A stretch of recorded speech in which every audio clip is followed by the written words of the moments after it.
Welcome, everybody, to the podcast Building Resilience. So, we're here today recording the show. This is a show where we go beyond the headlines and the heart of those who have faced life's most intense battles and emerged with them with purpose, with the strength, and with unshakable faith. I'm your host, Jose Pereira. I'm a former Circo CEO. I'm today international speaker. I'm a resilient coach, and I'm a man who survived also my own story. So here is the platform. We don't just talk about surviving. We're talking about leading. We're talking about thriving. So we explore what is mean to be walk with clarity, with conviction, and with courage, even if the world falls apart. So now, before we did dive today with this incredible conversation, let me take a little moment about to share something that I want to say. I'm gonna do a 1 minute promotion because I'm gonna start my Spanish translation of my book very soon. Today I received a manuscript. I'm very happy for that. And so before we start, I want to say how I met this lady. She one day contacted me and she wanted to do a podcast with me. It was a lot of fun. I remember that when we did your podcast, you had those purple things and the lights, and it's like I remember that like being in a disco in the 90s, you know. So you have a great set. So I have here a wonderful lady called Demetria Goode, and I want to introduce herself because she really is a outstanding person. Demetria has an incredible story because she's a survivor of uh, abuse. So this is part of her story. But she has a podcast called The Unfiltered and Unspoken. So we're going to talk about that name, what the name of Unfiltered and as Unspoken. Demetria has also a foundation. She has the Goode Fight. So also we're going to talk about what is the Goode Fight. So well, as I said, she has an incredible story of survivor. I'm going to ask her a little bit about that. So without further ado, let me give the mic to you, Demetria. Hey, it is a pleasure to be, it's a pleasure, it's an honor to be on your podcast and to go from interviewing you and now you're interviewing me. I'm thankful. God is so awesome. He is so good. So it's such an honor. I want to thank you before we start. Mhm.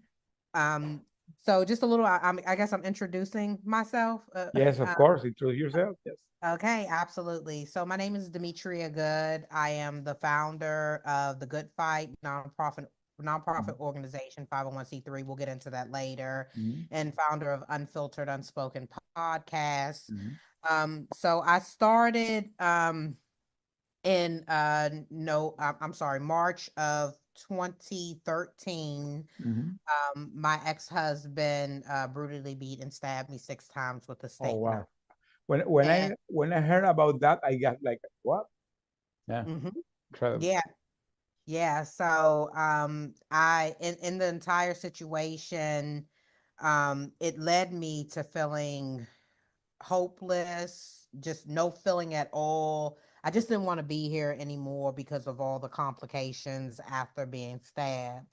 So a few months after that, I was one person that didn't believe in suicide, but God put me in a position to feel how others felt that were in that position. And it's a empty feeling. So I'm also an advocate for mental health. I put 30 Percocets up to my mouth. And in the Wow. process of almost taking the Percocets, my toddler at the time ran in the room and said, "Hey, mommy, I love you," and kissed me on my forehead and ran out the room. I knew that was nothing but God. Yeah. And that is when I realized that I didn't have to live for just myself, but I had to live for my kids because Yeah. they needed me. Yeah. And I had to find some ways of strength and courage. Yeah. So it would take me another 5 years or so to start. And it started actually with Facebook, me typing a post that I continued to type and delete. And I finally shared my testimony with a picture. But not only sharing But my you testimony, shared it in Facebook. yeah, I shared it on Facebook and Instagram, Okay. a photo of me. Wow. And that was the start of my healing journey. It would take a lot of work after to get where Yeah. I am today, but it caused me to look at my entire life, even starting back into childhood. So it created, after I shared my testimony, so many people started reaching out to me. And that's how the good fight was started. And I was like, how do I put out sharing others' testimonies?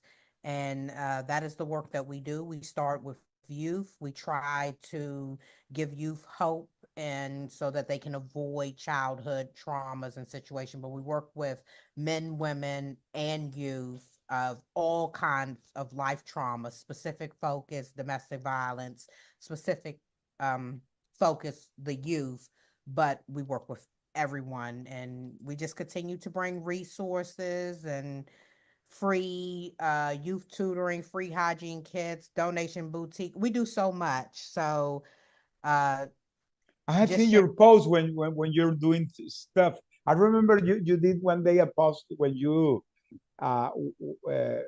you moved to a new location, was correct? So Yes, you did like a party. So I saw that. Yeah. What was going in your heart and your mind when that situation of the stabbing?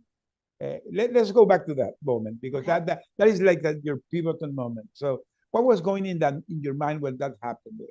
Because you said that you were having suicidal thought, but what made you shift? What made you go and say no, this is enough for me? Because you talk a little about that.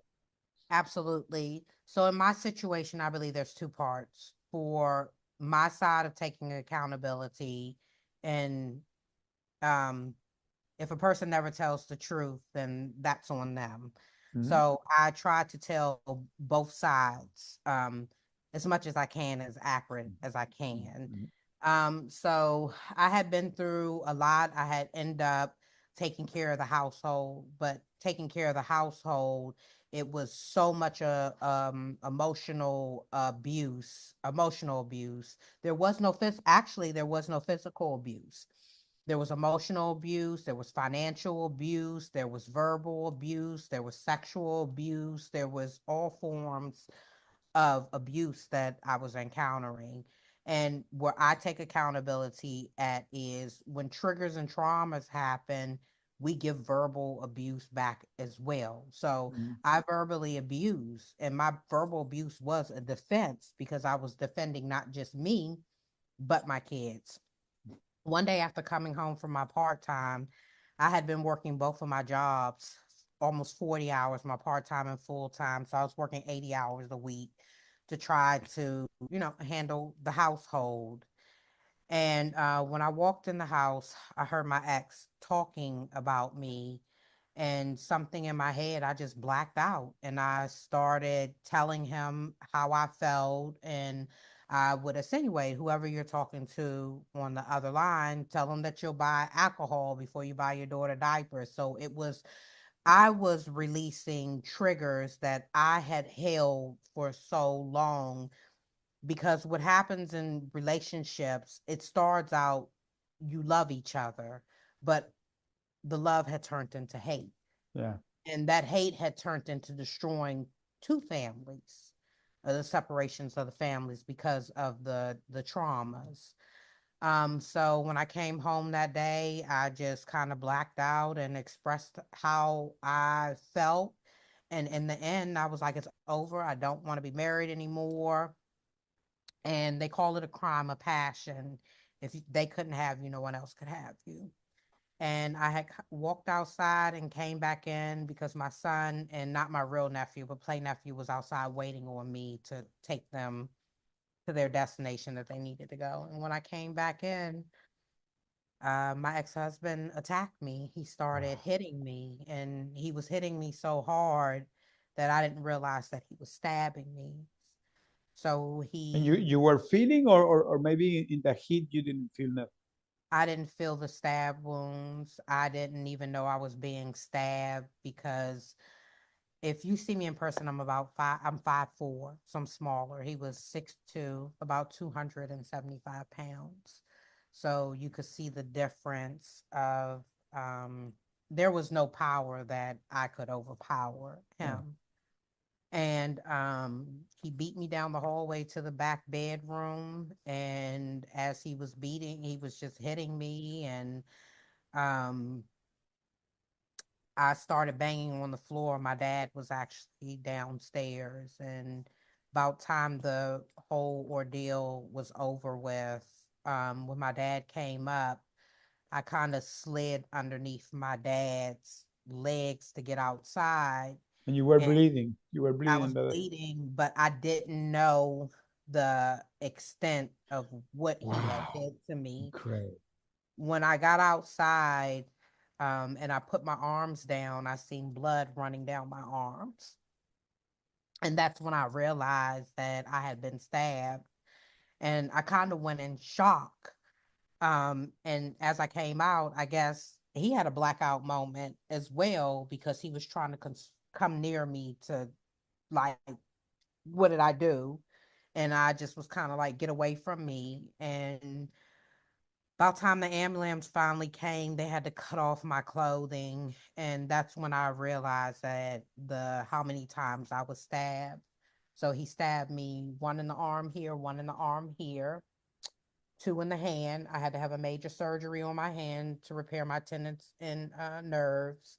I have a disability in my hand. If you notice, I can't bend my hand fully. So this will never bend. I still have pains from 12 years ago. Sometimes my nerves take over my hands and it's very painful. What happened with him? He ended up getting locked up. Uh, I was going through I was at such a weak point that I couldn't face him, and I actually asked for a plea bargain. So some of the work that I do is to actually get women to know, or men, it could be a man too, because men go through domestic situations Mm-mm-mm. as well, is to have the strength and courage to go through because I didn't have the strength and the courage. And I had prosecutors and police officers working to get this case done. And I couldn't stand up. I couldn't. I just didn't have the strength. I just wanted to be over. And I didn't want to put underage kids through trial as well. So I kind of tried to push away from it. So he ended up getting 10 years, I think. He had back time. He's out right now. Huh? He's out right now. He, he passed away in January. He passed away. This January, yes. What is Um, what is your feeling? What is in your heart? I had no emotion. I had no emotion. And we have a child together. Did you forgive him? I forgave him the day he did this to me. When I got in the hospital, I actually asked God to forgive him, and a lot of people that were around me were not so happy with my forgiveness. So, But you know something. By the way, I did a like this weekend. I attended an event that I was invited, and mhm, I remember that when I finished, it was a fire chat in a very nice location here in Houston.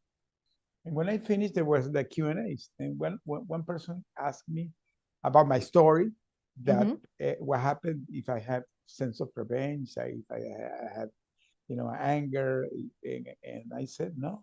I decided to forgive because if you don't forgive, you become a victim of that situation.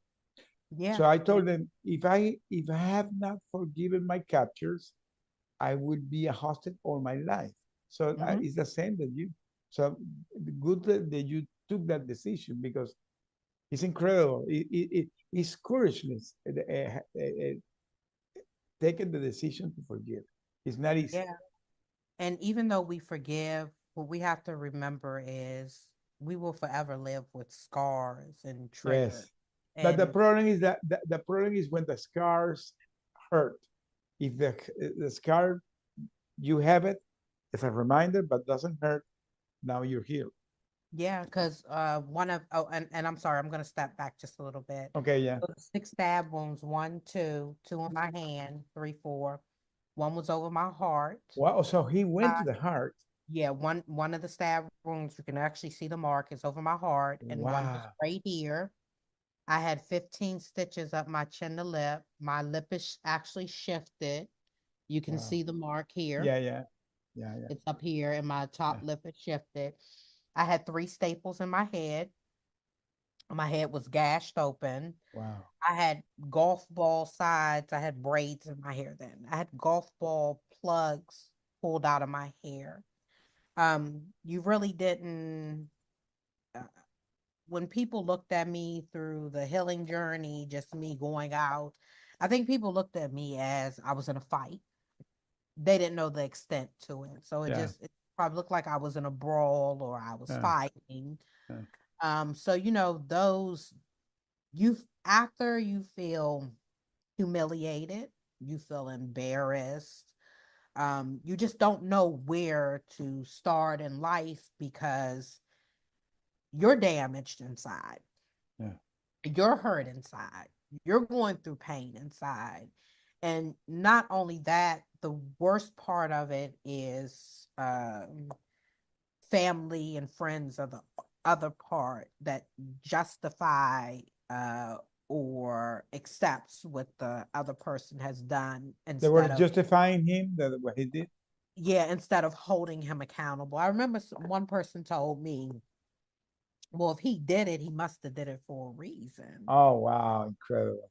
Yeah, that's what people are saying. And I'm like, you know what it's like to be in a relationship with someone and they're not truthful about their self, but they make you look bad all the time. And you're the person that's doing so much for them and not even doing so much for them. Like my parents disliked him and his side. Eventually they loved me, but then they disliked me.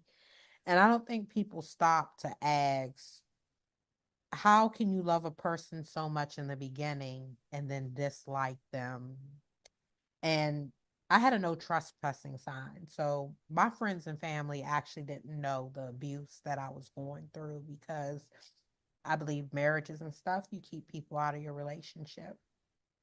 But on his side, it was very, very toxic. Um, um, just no accountability at all. And I always tell people, as friends and family, you have to make people accountable, especially when they have a pattern, Yeah. especially when they've done stuff to other people. You have to look at the history and the pattern of what they're doing. Um, so just a very some of the episodes I lived in fear. I lived in fear. I actually became scared. And I think that was the hardest thing of saying, I want to leave, I want to let go, because I was fear, even though I would verbally protect myself. That was because I have kids. I just think if I didn't have kids, I probably would have went through even more of the verbal, emotional, financial, sexual abuse. But So you mentioned that your kid came and told you something that was. yeah, so when I got stabbed, my son and Uh-huh. my play nephew was outside. Uh-huh. So they seen me So and they I, saw all that. they saw what I looked Wow. like. I hadn't even seen myself. How they I are didn't doing even today, 12 years after? How they're doing? time How they are doing with that? That did it affect them or they're okay? it for my son. Hmm. This is what I tell people. In any situation, and this is for men and women, you have to think about the kids. Yeah. People that are in domestic situations, sometimes we're selfish and we only think about ourselves. Mhm. And when we leave, most people get help, but their kids are left traumatized. Yeah. And the events that happen, my kids through were traumatized. Now, my son had always had a therapist. I took my daughter to a therapist. My youngest didn't even know what was going on because she was a toddler. But I had one child shift. My son actually had behavioral issues, ADHD, and he actually reversed and went to the Bible and started um, putting God. So he actually grades went up. He passed school. My other one, she started having behavioral issues. It was taking a toll on her because of what happened to her mother, but not what only happened to her mother. My daughter had a 4 pound Pomeranian. And I'm going to share this piece because, I got a book I need to write. So I don't always want to put I, two I together. I wanna Coming, say that. Why you hadn't coming. written your book? You have to do I'm it. getting, I'm getting there. I'm No, you getting have there. to do it. I've Don't started. procrastinate. You have to do it. Yeah. I know I've started and I just need to get a little more. But this piece I have shared and I'm going to share it here. People live with mental health issues, and a lot of relationships are based off um, trauma bonding. I had childhood issues. He had childhood issues as well. But I had a vulnerability of love. So I was always looking, what I felt like love was, I would settle. My daughter had um, her dog, and he left his food on the couch. I had brought him, I remember clear as the day, it was a steak and cheese, and he kind of sat it on the couch, went in the kitchen, came back, and I was in the kitchen washing the dishes, and the dog jumped on the couch and ate the sandwich. And this is where my real fear started. And I could hear the dog screaming. He beat the dog up for pets.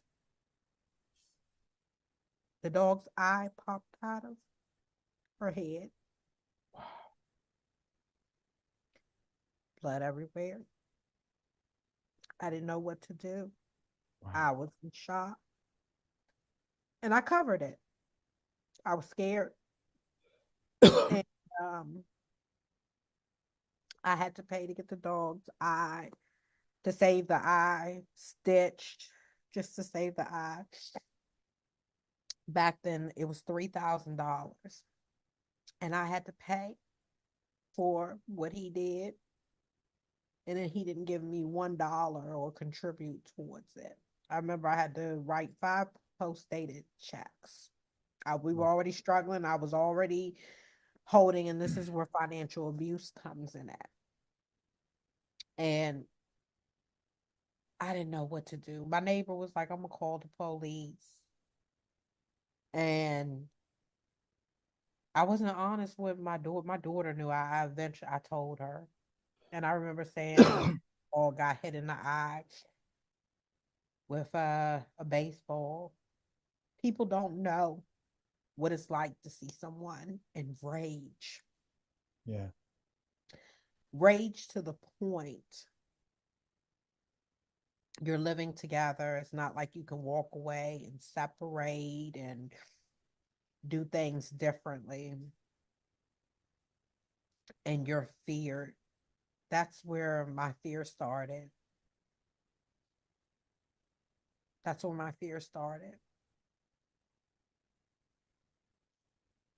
But you And I did had, something great, Demetria. I'm surprised, but at the same time now, I respect you much more because you converted that into something very really great. So let's talk a little bit how that maybe that when you begin to think in the foundation in the nonprofit when that idea came. You said what? Can you repeat that? I That apologize. when the idea of the nonprofit came, because now you have the nonprofit to help Hmm. others. How you decided to convert that so dramatical event in your life in something good for the others? So my last name is Good with the Yes, that's why I that's why I said good. Good. Yep, it's good with the E on the end. When I start going through the healing journey, the true healing journey of not just self-esteem to me is insecurity. And I'm sorry, some people be like, whatever. I had high self-esteem, but it was only covering my insecurity starting from childhood. So the hardest thing for people to do is to uh look at the reflection in the mirror. Thank you, baby. Sorry, my No, no, daughter. no, that's okay. That this is a program where I love that the people pour their soul, because that is the intention, that people see Mhm. you how you are really you are. Yeah, and I'm passionate about what I do. So I had to face my reflection in the mirror. And it started by me putting stickies on a mirror saying that I'm beautiful, I love you. Just, just all different stick. I can't remember all of them because that was 12 years ago. So, And I would say it to myself over and over again. Every time I went in the bathroom, I would repeat those stickies. And that is what helped build my confidence. I don't say self-esteem anymore. It's confidence. comfort. And because I had none. And so that caused me to go back to my childhood and look at some of the things that I went through in my childhood because I was in and out of the system from 12 to 16, dysfunctional family, um, bullied. I was bullied by family members.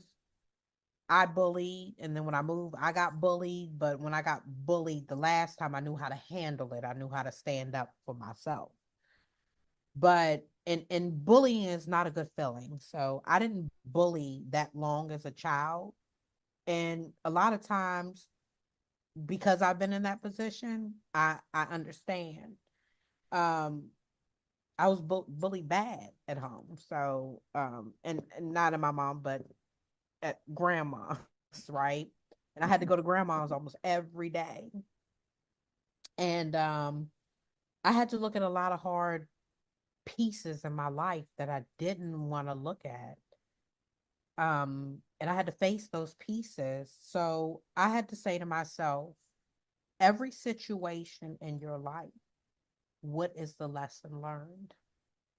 And I had to take accountability for the things that I could take accountability for. Mhm.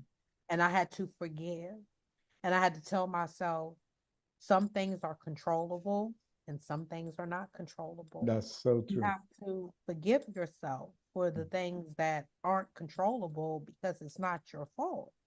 But for the things that are controllable, you have to apologize for that and you have to forgive for those things. And a part of my forgiveness is sharing my life experience. I started apologizing to people that I went to school with. If I could remember and I bullied, I apologize. You went to them? I hit a lot of people on Facebook and I apologize. Oh, that's And great. I will continue even through this. If there are people that are watching this and I did something to hurt you as a child, I was hurt and I apologize. And I mean it from the bottom of my heart. So facing that reflection was very challenging, very challenging. Looking at yourself in the mirror and saying, this is your life. A Mm. lot of people don't want to do that. But even with my situation with my ex, I had to take accountability there. And this is for anyone. And if you're in a domestic situation, because we all have a choice. And I had a choice when God removed him. I had a choice when I felt bubbles in my stomach. I had so many choices. And because I decided to be in that situation, you go life and then it's almost like you can't get out of that situation. That's what it's feel because everything is ripped from you. And that's why a lot of people stay. And my job is to show people what accountability is. So I started to take accountability over my life. Um, even with my ex, I had to say, you have to take accountability with your kids. You have to take accountability for Stan because you had a choice. And what that did is us saying no or us leaving and walking away, it prevents us from being in a situation like me, almost losing my life. Yeah. Because if I would have made different choices, I would have never been in that situation. If I would have made the choice with what happened with the dog and got strength and courage to try to get out of that, then my life would have never led up to being almost taken. But you So, have something now. You carry out your testimony, and mm-hmm, your testimony became your superpower. So, yeah, I can see, every time I'm hearing more stories, I'm always finding the pattern that you had to go to that moment that you rock bottom, and then there comes that transformation. So God God is incredible the way he operates. he is, and look at it now. Look at me taking accountability. Look at me saying I can tell both sides and I can be honest about my good, bad, and ugly, you know, opposed to just bashing someone and making excuses for my childhood traumas. Yeah. My childhood traumas caused me to choose the men that I dealt with from growing up, right? Mm-hmm. So that I said I would never, never, never, never do. But I was so messed up that I was broken. I was damaged myself. So how could I be in a relationship when I needed help myself with my own relationship with myself? Correct. So those were things right there that are incorporated under the good fight too, is abusers can become a person that has been abused can become an abuser. Yeah. And with me, what I looked at was me financially taking care of men, me financially doing certain stuff. I had to look at myself. Why are you doing this? And I realized that I had a vulnerability of love, right? But not only having that vulnerability of love, was that a control piece on my end, So I looked at a lot of things like that, So, and it's for me to prevent my children from doing and making those mistakes. My children watching me heal has helped, especially my daughters, has helped them to heal. Now with my son, we don't have a very close relationship like we used to. The traumas and separation, he knows I'm his mom. He loves me. I love him too. But he also is with one of my parents that verbally abused me and continues. And but I have the strength to say you don't have permission. You're not allowed to do that. But negative traits trickle down, and it's bonded. Yeah. So I had my daughter actually come to me and say, "Mom, you have done, and I have watched you done all that you can do. It's time for you to let it go." And, for your children to watch you change so much in life and not just changing within yourself, but changing in relationships, changing in friendships, and you create a peaceful atmosphere. My healing journey allowed my home to be peaceful. We had commotion, we had differences, but me healing and taking accountability it created a different kind of peace. And When that, when you create that atmosphere that is peaceful, everything begins to change. That, and it has to be with the people that you relate.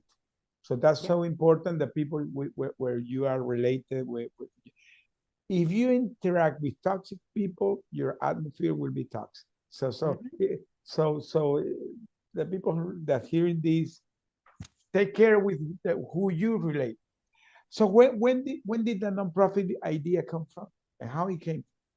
Yes. So me sharing my life experience, I said, God, what do you want me to do? Because this is led by God. This is not led by me. God spared my life. So I've seen God and I've seen the devil when I Yeah. almost lost my life. I'm going to make that very clear. And this is God's honest truth. And God spared my life.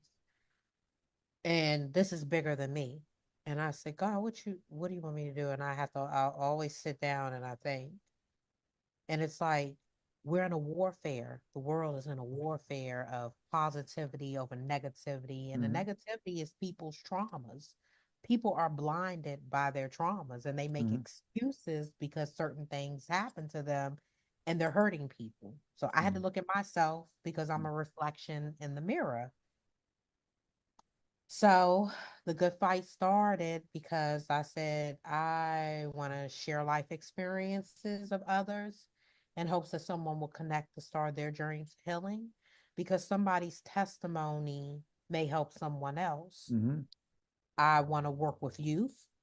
I want to bring community because when I was younger, I went to the community center. The community center is what took my mind away from everything playing with friends, eating snacks, Hmm. laughing, arcade, all that good old stuff. So I was like, I want to create something that is community based and driven but to give the youth a peace of mind, but not just the youth, men and women, because we do a lot of work with men and women, returning citizens, domestic violence, life trauma. So we do a lot of stuff, but the specific area of focus was the youth because I went through childhood traumas. Hmm. So I wanted to incorporate my life experience into the good fight, something good. And And how is that's the response in the youth? How is their huh, response? How is the response of the youth? of the youth. Uh-huh. They Yeah. love me. Yeah. And not only that, we do the free youth tutoring, and all the kids that have come in have improved in their grades. Oh, that's great. Not only that, That's. we teach them respect, we teach them morals, we teach them even to the point like when you go in the store, stop throwing stuff in your parents' carts. It's financial literacy, right? Literature, that's literature. Financial literacy, right? Mhm. So we teach them all of that. And in a nutshell, we teach them meditation, we teach them deep breaths. So Oh, even wow. getting them to in situations where they can just calm down and not make the wrong mistake, right? Mhm. Because me as a youth, I thought being incarcerated in and out of the system, because that's what showed me so much love. But I actually lost a piece of my childhood from having behavioral Wow. issues, right? So if I could capture one youth, if I could capture two youth, my job, the good fight has done its job. But I wanted to go even deeper. How do we expand out? And that's how Unfiltered Unspoken That podcast. was my next question, because you went further and you created the podcast. Talk Yep. about that. Yep. So that was an extension is how do we start sharing testimonies? Mhm. So when we started this baby, I didn't know how it was going to go. I didn't even know my co-host Sid, shout out to Sid, and we met actually from me trying to where the good fight was actually being someone actually almost destroyed the good fight.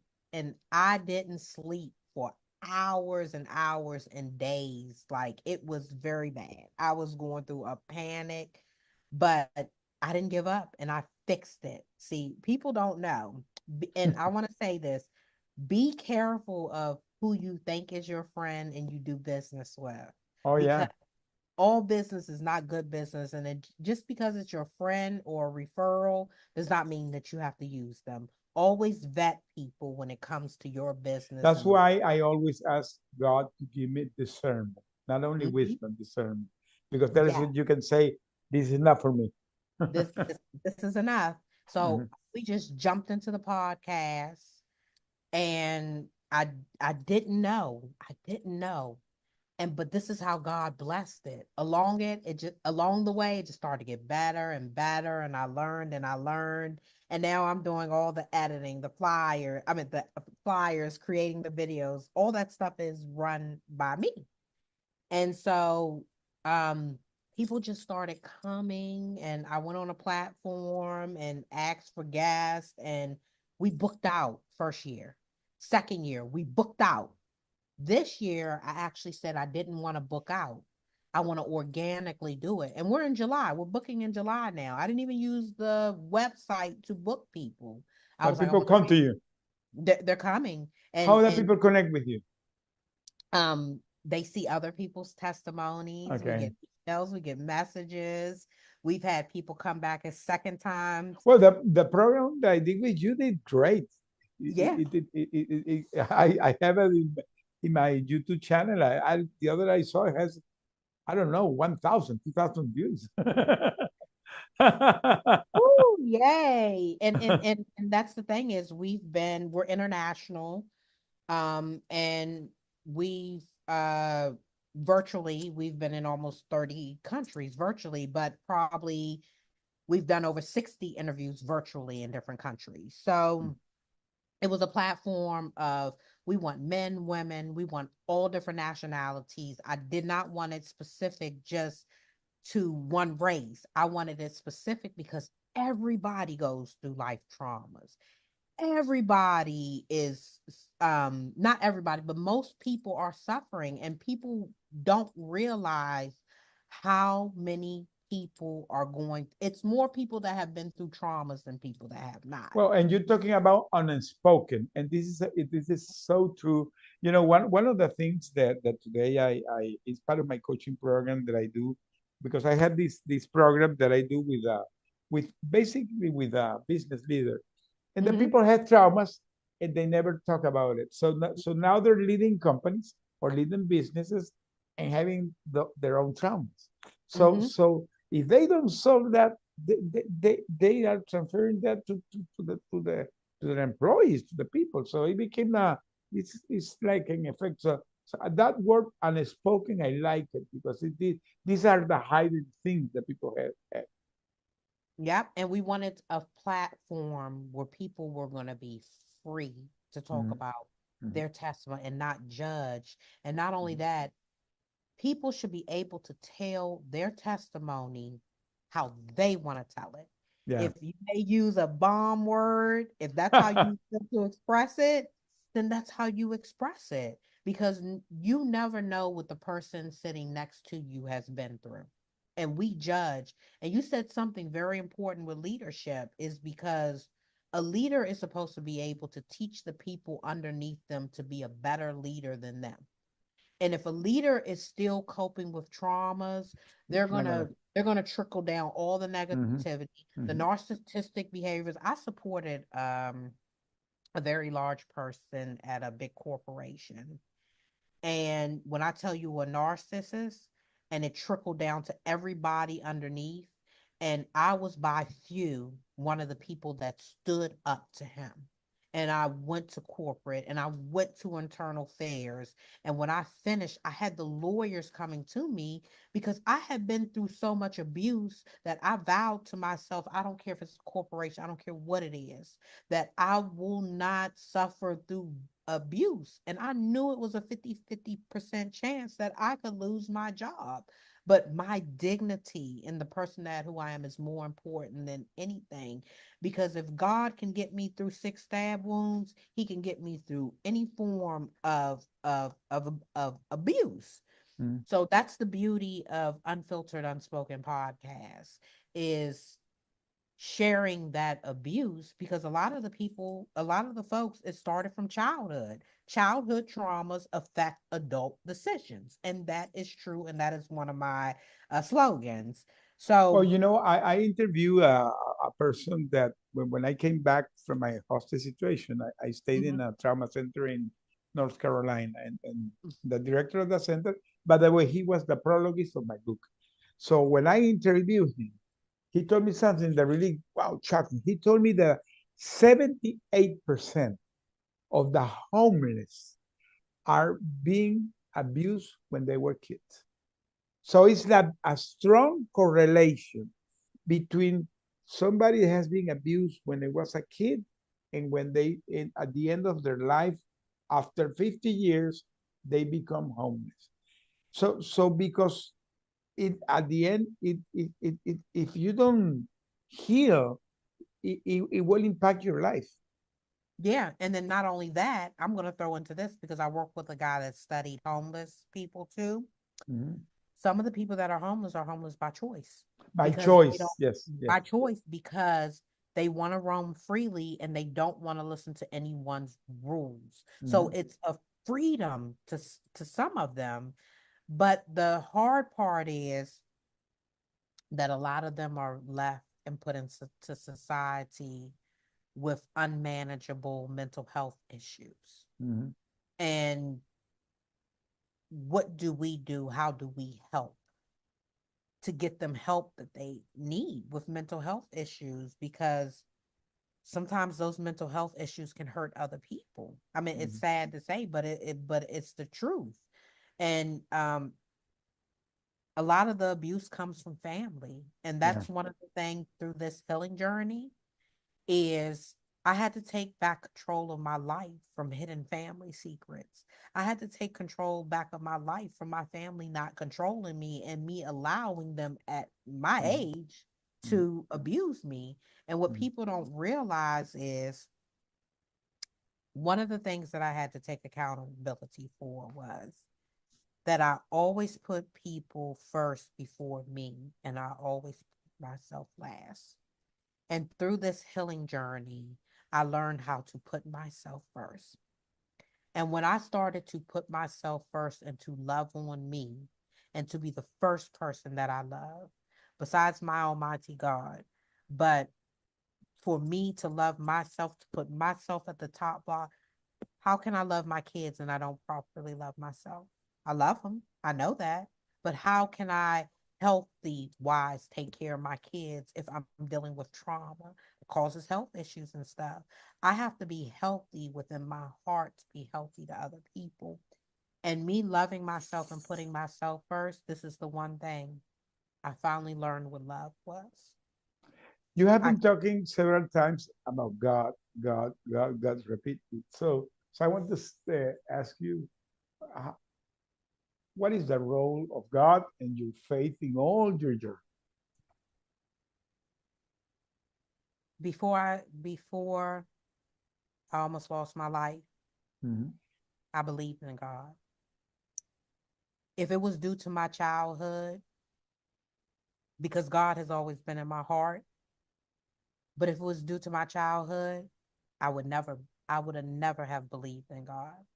I always have, but I'm going to tell you because trauma and the things that I've seen started in the church, Mhm. adultery, Oh yeah. drama, molestation, you name it. I seen it in the church growing up, the people that sat in the church.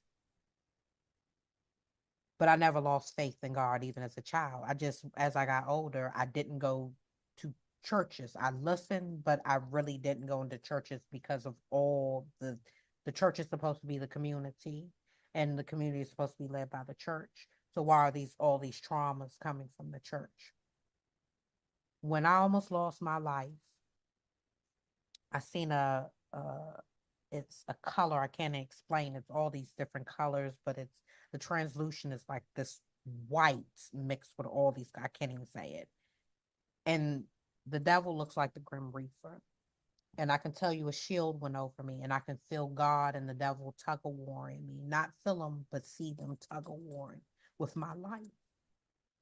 And when God allowed me, that's why I was able to go to that hospital and forgive. Because if I never would have seen God in this situation, and I've heard people say they've seen God, and I look at them, I'll be like, you're crazy. But God will reveal himself when he's ready. Oh yeah, yeah, That definitely yes. absolutely. You know what that situation did when I forgave and when I went to the hospital and God spared my life?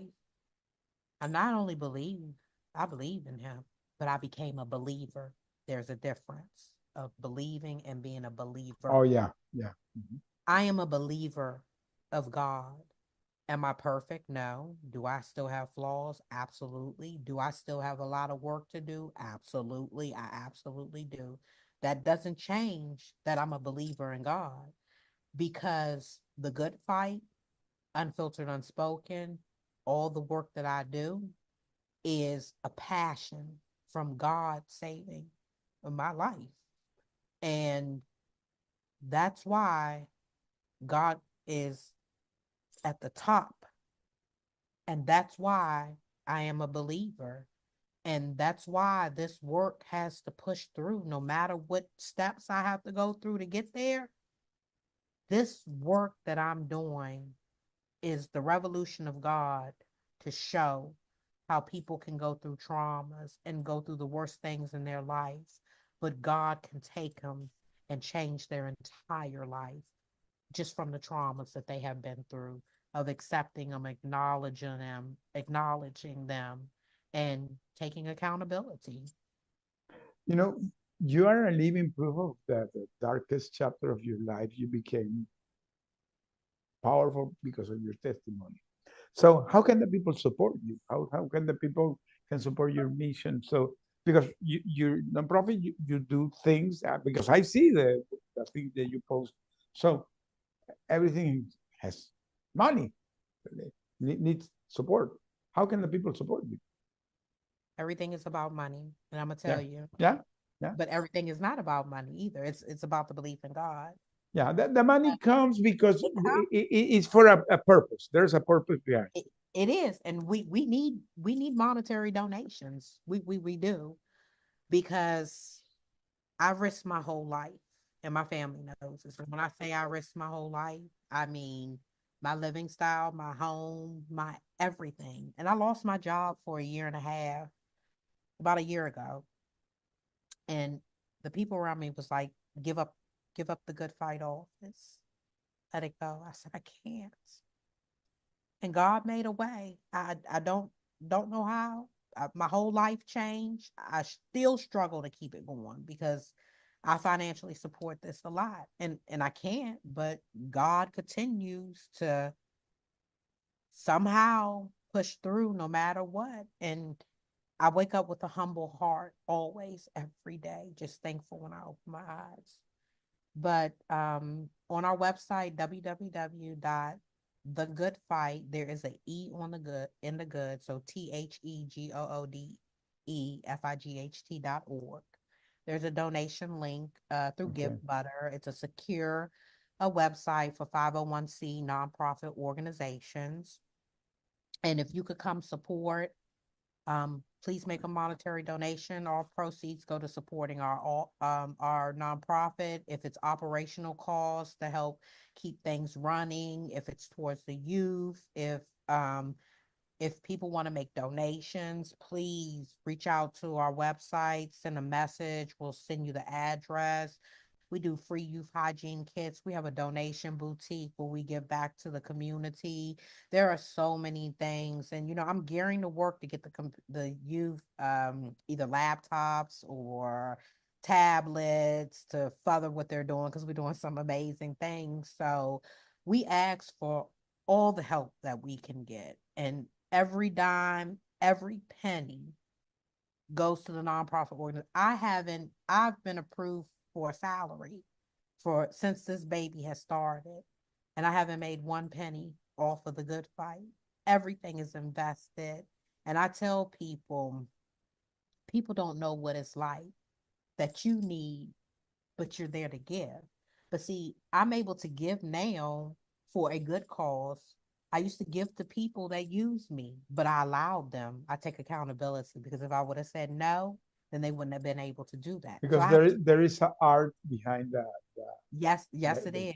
the giving. So By the way, it's a Bible principle, but if you discover the art that is behind that, is where everything, you know. yeah, So yeah. So well, we're coming to the end. We're hey, almost coming to the end. It was an incredible conversation, and wow, I'm very proud for you. And one of the things that I'm enjoying with these shows are that I'm hearing stories of people that, and as I said, the pattern that I'm finding is that how God operates, how God do things that people sometimes don't see why they're going to that situation, but there is a superior cause, something bigger than us that makes you transform and reveal yourself. So I'm gonna give you some last minute that to say whatever you want to say. yeah. The mics are totally yours. Okay, absolutely. First, I want to thank you and your journey, because you have been through a challenging road too. But look at you now; you're doing some amazing things, and I'm always watching you. So God bless you. I just want to say, if you're going through any kind of trauma or just trying to navigate to find hope or strength, I just want to tell you to believe in yourself. And even if it's like me, put stickies on the mirror just to tell yourself how much you love yourself, to tell yourself how much you're beautiful. The reflection in the mirror of looking at self is always going to be tough. It's one of the hardest things that anyone is put in a position to do. But I pray to God that you find strength and courage to work on that reflection in the mirror.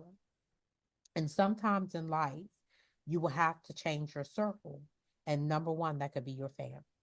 Sometimes they hurt you the most. And that is a Yes. hard pill to swallow.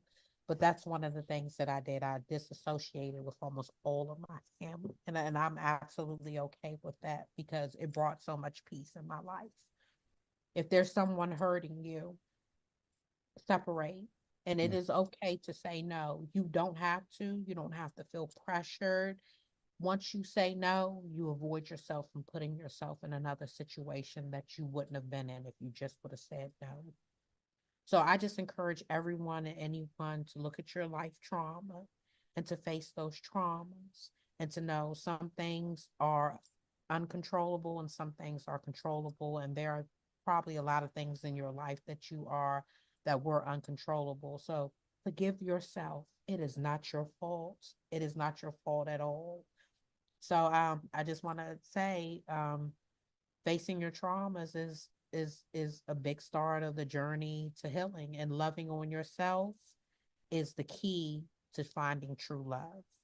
You will not know what love is until you find love within yourself, and that will bring peace in your life. And get on board, come support the Good Fight, our nonprofit organization. And if I don't know if I can say this, if they want to be a guest on No, Unfiltered no, Unspoken. no, no, no. The mics are yours. Go ahead. Yeah. Okay. And if you want to be on a guest on Unfiltered Unspoken podcast, please you can visit the website or you can email Demetria at unfilteredunspoken.com. So Demetria at unfilteredunspoken.com. I would love to have you as a guest if you've been through a life trauma or going through a life trauma, because everyone has not healed, that you would like to share and host to someone else will connect with you so that they can start the journey to healing. And thank you for tuning in and watching us, and God bless you. Well, for the audience that are hearing this, I'm gonna leave all the Dimitria's contact, their link for Facebook, Instagram, TikTok, her email, and she has the LinkedIn too. And well, my final words to you that has been an incredible show. I loved it, and I'm gonna continue this journey. Next week we're gonna have an incredible guest. I'm having people because this series is called Meet the Expert, and Dimitria is an expert in the line and she has that wonderful foundation. So, well, Demetria, that was an incredible show. Thank you for being here. Thank you. Bye. In the face of adversity, true leaders rise. This is the power of resilient leadership. But when crisis strikes, how do they respond? They adapt, they innovate, they persevere. That's the essence of resilient leadership. turning setbacks into comebacks.